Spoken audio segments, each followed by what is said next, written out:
Greetings, people of the interwebs. Jake here, and I just got done watching season 1 of Luke Cage only moments ago, and I figured I'd just do like a quick review of it. So I imagine we'll go more in depth in the next podcast we do here on the channel. So I just wanted to kind of give some brief thoughts, and I'm going to try and keep it spoiler free as well. So that way, for those of you who either haven't seen the show yet or you're not caught, you haven't finished it, you can still watch this and just, you don't have to worry about spoilers. I'll just kind of give some of my general thoughts on the show. So overall, I really enjoyed it. I think Mike Holter is really good as Luke Cage. Fits the part perfectly. Like, it looks like they just ripped the character of Luke Cage straight out of the comics and made him a physical, sentient human being. Also, the supporting cast is really good as well. In particular, Mahershala Ali, who is one of the main antagonists of the season. He was also in the Netflix original House of Cards, which he's fantastic in that as well. And he's done several other things, but he in particular I thought was a great foil for Luke Cage in this season. And again, like, the dude's a fantastic actor. Like, from the little that I've seen him in, he is always great. So I was actually really excited when I heard he was going to be one of the main antagonists of this series. So good on Netflix. But also some of the other, like, I guess, minor antagonists or just supporting characters. Overall, I really liked, aside from Theo Rossi, who most of you will probably recognize from Sons of Anarchy. Not sure who he played. I've not seen the show. All I know, he's in that show. So you probably know him from that show.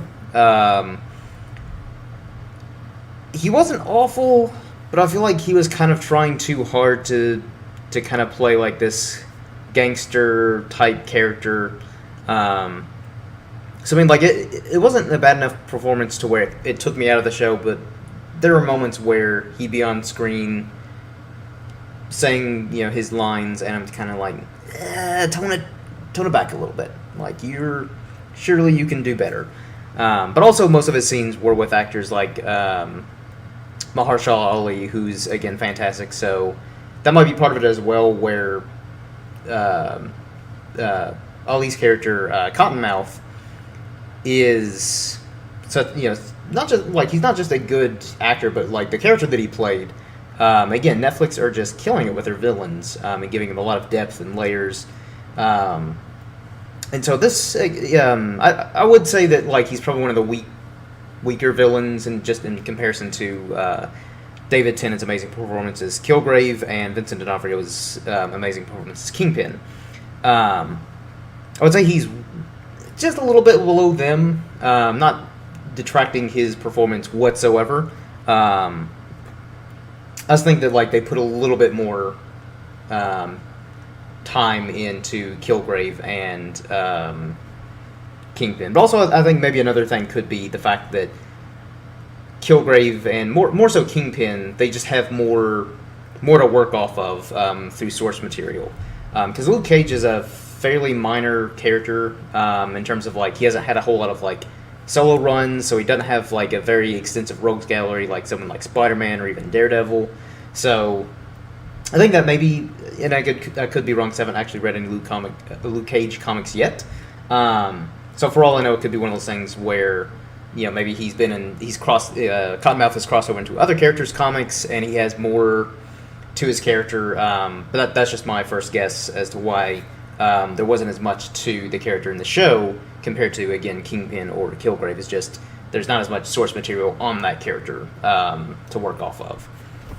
And, again, I'm sure they did kind of take the basic formula of that character and added their own spin to it, like they do with a lot of the characters in the movies and the shows. Is, some of them they'll tweak a little bit more than others. But overall, I still really enjoyed, again, Cottonmouth is the villain, and a lot of the other supporting characters. I believe the actress's name is Simone Kissick, who plays Misty Knight, and I thought she did really good. She, really fit the role. and I'm really kind of expecting Misty Knight to play a bigger role in the Netflix Marvel series. Just because the character Misty Knight is very integral to, more so actually, Iron Fist and his character. Because they've kind of had an on and off relationship for like 20, 30 years in the comics. So I wouldn't be surprised if she pops up in Iron Fist at some point, or if they cross paths in some form or fashion. So I thought that was actually a good way to introduce her and Luke Cage, and then again, she may or may not pop up in Iron Fist, but I would be willing to bet that she will, just because the history between those two characters in the comics. And of course, Rosario Dawson returns as Claire Temple, as she did in Daredevil and the one episode of Jessica Jones.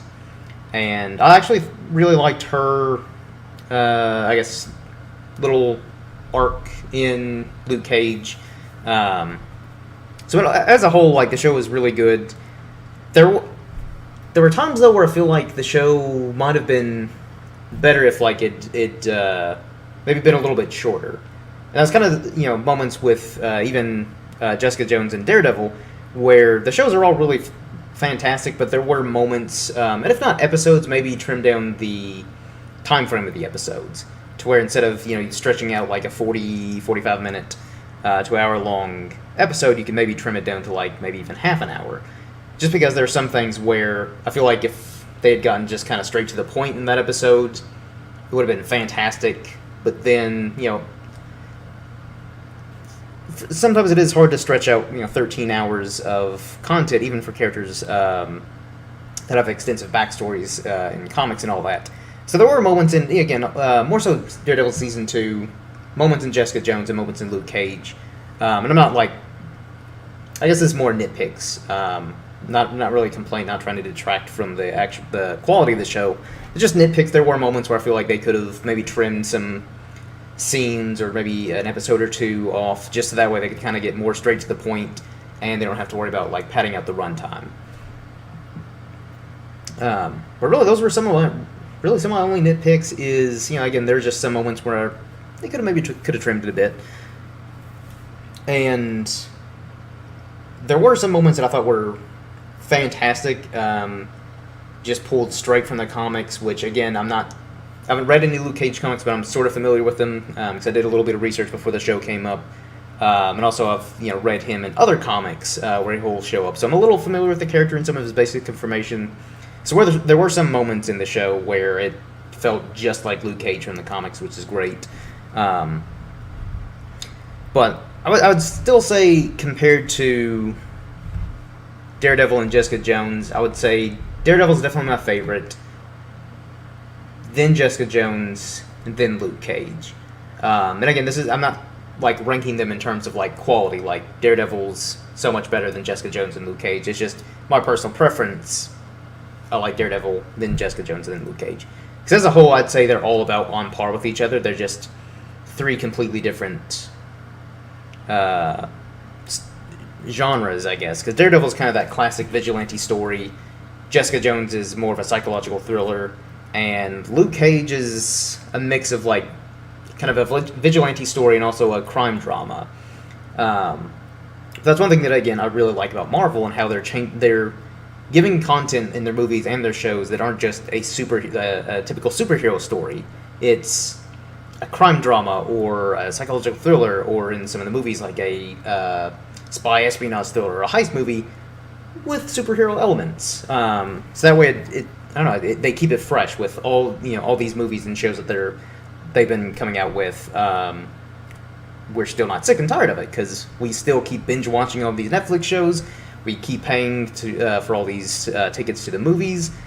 So, again, Marvel just keep knocking out of the park with their movies and their TV shows.